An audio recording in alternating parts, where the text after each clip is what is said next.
Having a strong, muscular, defined chest can make or break a man. You're either one of those guys who has the saggy man boobs that just flap around in the wind when you go for a run, or you're one of those guys who has one of those concaved, bony little chests that a child could just karate chop right through. Me personally, I was that last one. For, 12, 13 years of my life, I was so embarrassed by how skinny my chest was. It was so skinny that my clavicle bones here would just be popping through my t-shirt. I'd wear a t-shirt and you'd see the bones just sticking out as if they were someone's nipples when they hop into a cold pool. And I was so embarrassed by this, I couldn't help but just hunch my posture. Just walk around rounded like I was a turtle, except I had no turtle shell for a back. And they always say, if you want to have confidence, you got to have good posture, stick your chest up. But that wasn't me. I was always hiding. I was trying not to be seen because I was so embarrassed by how I looked. And I didn't feel like I was a man. That's because, well, I was skinny, I was frail, I was weak. And the same could go to a guy who's got man boobs. They don't feel like they're a man because, well, they've got their counterparts, body parts right here, bouncing around on their chest. So whether you're in this position or that position, this video's for you. I want to teach you what I've learned over my 13 years of natural bodybuilding on how to grow a strong, muscular, defined chest that will boost your confidence and make you feel better about the skin that you're forced to live in for the rest of your life. We want to cover 3 things in this video that you need to build a chest, to actually grow it. None of that Instagram fluff that you see where people are trying to reinvent the wheel and get views. This is actual stuff that works. And I feel like being someone who had literally nothing on their frame. I was 120 pounds when I first started lifting at 12, 13 years old. I know what it's like to start from nothing and have no supplies to work with and build to where I'm now 200 pounds. So it takes a lot of work. And so you're in good hands here if you've clicked on this video, because I'm gonna share with you exactly what you need to do. Even if you don't have much time to go to the gym, you don't need to live in the gym. There's tons of Instagram influencers who get paid to spend all day long in the gym. And a lot of us think that that's the only way to get results. But I can tell you the body I've built right here, which I think is pretty good. Maybe you think otherwise, but I know I'm doing my best. And so this body I was able to build with just an hour or so every day in the gym, because we're all busy. Maybe you don't have an hour. Maybe you do have an hour. But I work 2 jobs. I work a 9 to 5 and I'm building my own business, and I've been able to build the body of my dreams. So for those people who are busy, you can do it too. In this explanation, I'm gonna talk about exercise selection and just brief high-level overview of anatomy. We're not going into college level detail. And then I'm gonna talk about frequency, simplicity, and progression. And then finally, I'm gonna talk about eating to grow without getting fat. So let's dive on in. We're gonna have some fun here. Basically, first thing I want you to know about exercise selection is you don't need 7 different machines to build your chest. You only need 2 really good exercises to progress on. People like to say that barbell bench is the best mass builder for the chest. That's how you get a huge chest. People say that if you do any type of cable fly, you're gonna build the inside of your chest. What really is the truth? Because there's a lot of confusion. Basically, I'll do a little quick rundown here of how exercises work. You have 3 sections of your chest. You got the upper chest, the middle chest, and the lower chest. Now you can't isolate a part. You can't just say, I'm only going to work the upper chest. No, but you can target a specific part. And if you want to target anything upper chest, that's all incline work. Anything incline bench, incline dumbbell, incline machine, incline barbell, that's all your upper chest. Flat is mainly targeted at the middle of the chest, but it also goes a little bit to the lower chest. And I would say on incline stuff, you're getting a little bit of middle chest. So it goes, incline stuff is top and middle, flat is middle and lower. And then if you do a decline or even a chest focused dip where you're leaning forward, trying to keep your chest as parallel with the ground as you can, that's mainly just lower chest. But again, you're still working other muscles of the chest that connect to it. So you're not just isolating one part. That's all you really need to know for exercises. So if you feel like your upper chest is lacking, which me, I had those clavicles that were just poking out like pointy nipples, then I'm gonna spam upper chest. I'm gonna do incline dumbbell bench, maybe a maybe an incline barbell bench, maybe an incline machine bench. Doesn't mean that's the only thing I'm gonna do, but I'm gonna prioritize that. But I need you to understand that you can pick the right exercises. You can even have the best program. But if your form sucks, then you're not gonna get the results. If you have shitty form, I like to say, you're gonna get shitty results. And those of you, you know who you are. And you let your ego take over and you start throwing way more weight on the bar than you can handle. So then you're loading up the bar and you're just going down halfway, maybe even a quarter. And then you're trying to, like, how are you going to effectively clean out the pipes, if you know what I mean, if you're only going in just a little bit? You need to go all the way in there and all the way out, So go all the way down, get that deep stretch on the chest, still squeeze the muscle, and then all the way up. Working that full range of motion will get the most out of the muscle. You're taking a wet rag and you're squeezing the crap out of it. You're squeezing it dry. That's how you get a big chest. If you're only half repping the exercise, well, you're getting half out of it. Why would you want to do that? So please, have good quality reps. It can be overwhelming looking at all these exercises and saying, well, which ones do I pick? How do I know what to do? When I first started, I thought I came up with the ultimate chest workout. I thought I had the best routine out there. I had myself do incline barbell bench, superset with incline push-ups. Then I had myself do flat barbell bench with clapping push-ups. Then I had myself do incline dumbbell bench with regular push-ups. And it went on and on and on. It was like an hour-long just chest workout with probably 11, 12 exercises in it. And let me tell you, I was gassed by the end. My chest was pumped like crazy, and I was sore as hell for days. I felt great. I looked in the mirror, I felt the soreness, and I went, yeah, my chest is growing. Hell yeah. But no, it wasn't. Maybe at first because it was a new stimulus, but very quickly, it stopped growing. And that's because that's way too much work for it. And so I got frustrated. I'm putting in all this work, but I'm getting nothing out of it. Wouldn't you be frustrated too? That's like most of us who work a 9 to 5.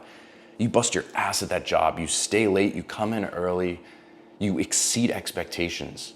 Then when it comes time to your yearly review, you ask for that promotion and they say you're not ready yet. They don't say thanks, they don't tell you how much they appreciate you, they just keep stringing you along. That's what it was like. But once I shifted gears and I started focusing on just getting really damn good at just a few things, that's when my results changed. Now that we understand high level what exercises hit what parts of the chest, we need to talk about frequency and simplicity. So what I can tell you is 2 times a week is all you need. At first, I thought I just had to hammer away at my chest once a week and it would take the rest of the week for it to grow. But no, that's not true. If you hit a muscle correctly, it's gonna spike protein synthesis for the next 48 hours or so.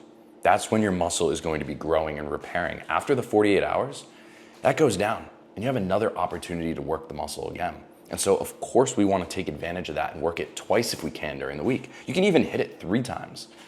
But what I've found to be the best and what a lot of studies have shown is that 2 times will pretty much get you about the same results as 3 times. Think about it like this. If you're trying to drive from Massachusetts to California, which is what I did just a year ago, it will be more effective sustainably.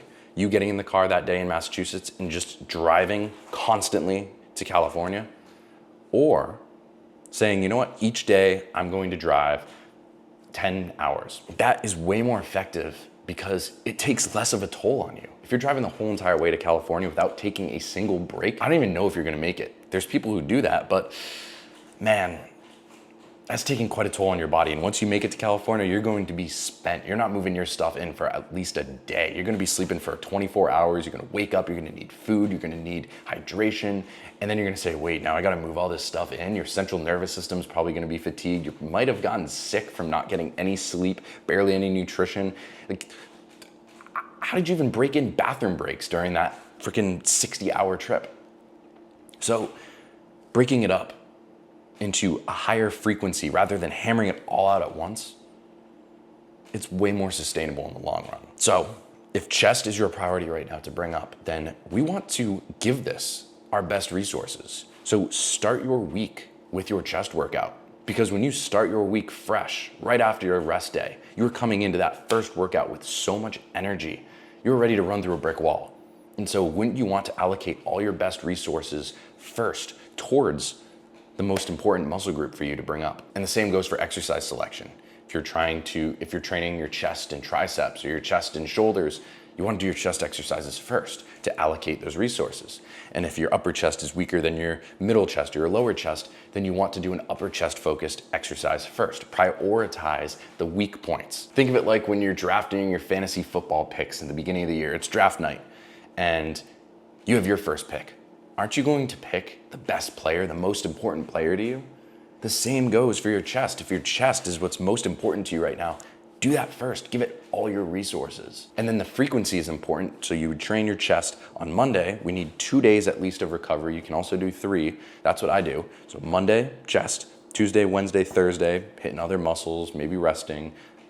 Friday, hitting chest again. It's recovered. It's ready to go. You gave it plenty of recovery with those 3 days in between. It's ready to be hit hard again. And so that's what we're gonna do. Because if you just did all your work on Monday for chest and then rested for the rest of the week, think about it. Your first maybe 3 exercises, you would have given your all. You would have had good strength, you would have hit your numbers, but then after those 3 exercises, you're gonna go on to exercise 4, 5, maybe 6. You're gonna be gassed. You're not gonna be lifting as heavy of weight and getting as many reps as you could get if you took those last 3 exercises and moved them to the second workout, where then you come in fresh again for that workout and you're able to lift more weights. For the longest time, I didn't believe this, but when I thought about that, it made sense to me. Why would I do one chest workout where halfway through my chest is fried? I'm not lifting as much weight. I'm not performing at my best. And instead I take half of that workout, right? If let's say I did 20 sets, that workout, I split it in half. 10 sets on Monday, 10 on Friday. Now those 10 on Friday, I'm getting way more done in those 10 sets because I'm coming in fresh. I have energy. Think of it like when you play a sport. Would you get really good at playing a sport just by practicing once a week for like 5 hours? Or would you get good at practicing every single day for an hour? I think you would get better at practicing every single day for an hour because you're coming in with more energy. You're less fatigued, you're less drained. You've got more focus. You're not thinking about, man, I'm gassed, I'm freaking sweating. I wanna get some McDonald's and just feel up right now. No.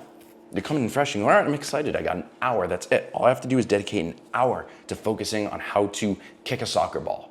I can do that, anyone can do that. Imagine sitting in a math class in calculus for 6 hours a day. I probably would have taken a pencil and just shoved it through my ear if I had to do that. Instead, they break up classes, giving you about an hour or so every single day. That's what's manageable, that's digestible. Now please understand, you could do this all right.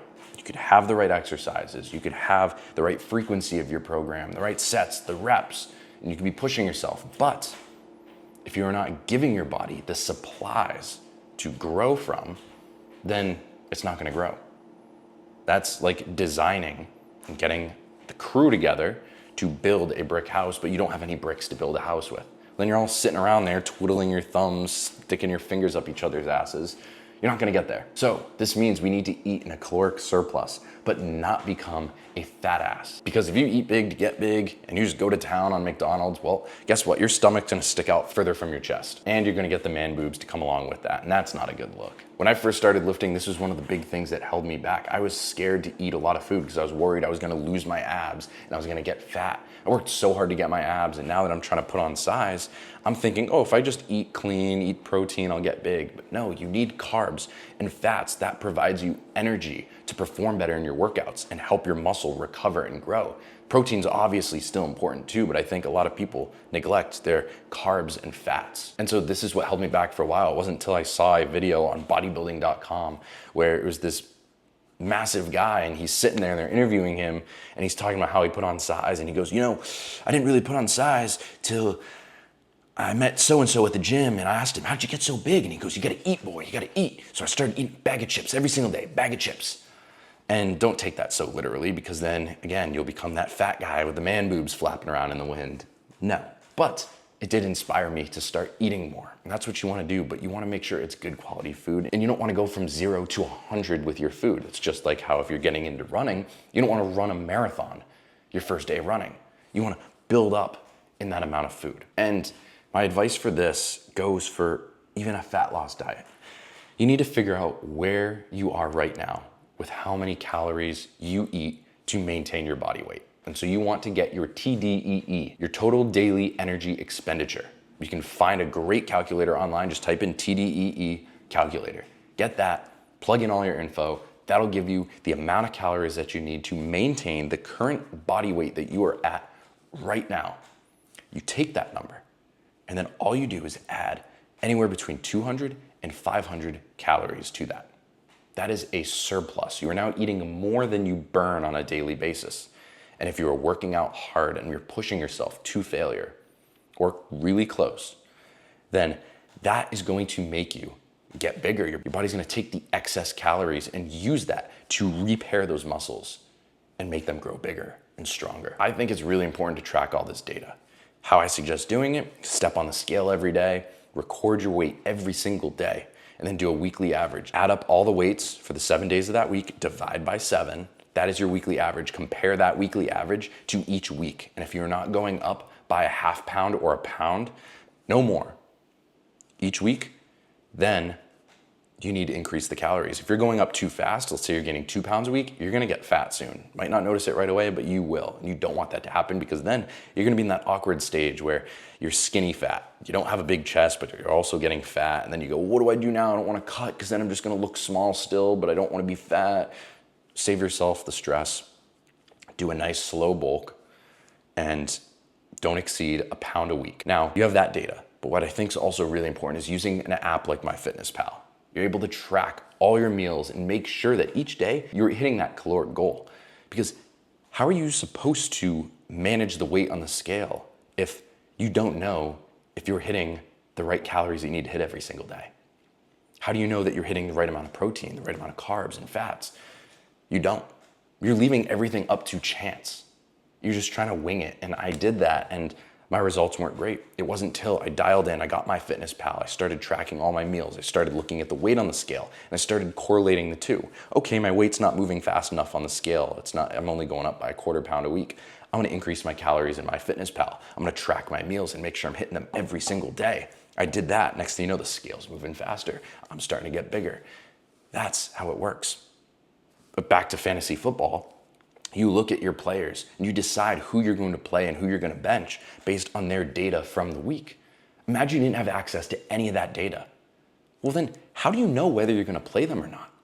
You don't know how good they're playing. So what, you're just going to throw them in? Oh, see how they do. I don't know. Most of the best people who win fantasy football leagues are the ones who pay attention to the data and the stats, and they make trades and play players based off of that. Data is so important. And so if you're really serious about making progress here, you're gonna wanna take advantage of it. Now, people might be saying, oh, but Sandro, I don't have time to track my meals, and I don't have time to step on the scale, and that's way too much, it's too complex.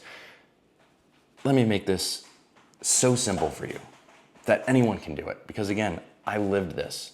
Through busy life, I've been able to get it done. When you sit down to eat your meals, track the food. In between bites, take a bite, okay, I ate this, I ate that. If you eat about the same thing every single day, same type of food, MyFitnessPal is gonna remember it. And then you just type in 3 letters, it's gonna say, oh yeah, the chicken breast or whatever. Oh, protein oats, okay, click, boom, tracked. So simple. Wait on the scale, just wake up in the morning, first thing you do, step on that scale before you brush your teeth. Or you can even do it at the same time. Step on the scale, brushing your teeth. I mean, it's taking into account the weight of the toothbrush, but if you do that every day, it's a consistent weight still. So there's ways around this. It's just a matter of how badly you want to grow that chest. Those are my basic fundamental tips for how to grow a big chest. But understand that this isn't all about growing a big chest. It's deeper than that. This is how you show up for yourself in the world. It's how you carry yourself through day to day. You're creating a chest that pops, that reflects your hard work, that reflects your dedication. This changes your posture. This changes the way your clothes sit on your body. It tells the world what kind of person you are. Here's what to do next with all this overwhelming information. Out of all those exercises, right? We have the dumbbell press variations, we have the barbell press variations, we have the machine press variations, we have all kinds of flies. I think presses are king. You get the best stretch on them, and the stretch is where the muscle grows. But also along with that, we're able to lift more weight in this pressing position than we are when our arms are long, because the weight, if we think about levers, is further from our body. Is further from our body. So we're not gonna be able to leverage as much weight. We're not gonna be able to put our chest in as much of a weighted stretch. So I suggest one pressing movement at the least per workout, and then one type of fly or machine press. Do some type of compound press, and then a fly or a machine press. That's it, 2 exercises for those 2 workouts. So workout A, do an incline dumbbell bench, and then a pec fly machine, and then workout B, maybe do a flat barbell bench and do an incline bench machine. 2 exercises, anywhere between the 6 to 12 rep range. Track your weights, track your reps, track your sets. Just record what you did for that workout. And then each week, try to compete with your past self. Try to be a little bit stronger. Try to go for 1 more rep or go for 1 more set. One of those things to somehow beat what you did last week. If you can do that while eating in a surplus, you will grow your chest. You just need to give it enough time. But again, I understand that's a lot to digest at once. So if you have any comments, please drop them below. Let me know what's unclear, and I'd be happy to make it more clear for you. If this is still overwhelming for you and you want help packaging this together specifically for you based on your schedule, your strengths and weaknesses, that's something I can help with. If you're interested in working with me as your one-on-one coach, I'd be happy to help. I have a link in the bio there where you can book a complimentary call with me where we can work together to get you that chest that you've always wanted. And before you click off this video and go about the rest of your day, I want you to use this motivation that you have right now, the information you just got. If you didn't take notes during this, which I hope you did, take a couple notes. Write down what actionable steps you can do now going forward. And then tell yourself when you are starting. If you haven't hit chest yet, say, I'm doing this tomorrow, or I'm doing this today, because there is no better time to get started on changing yourself than today. I'll see you in the next video. Take care of yourself.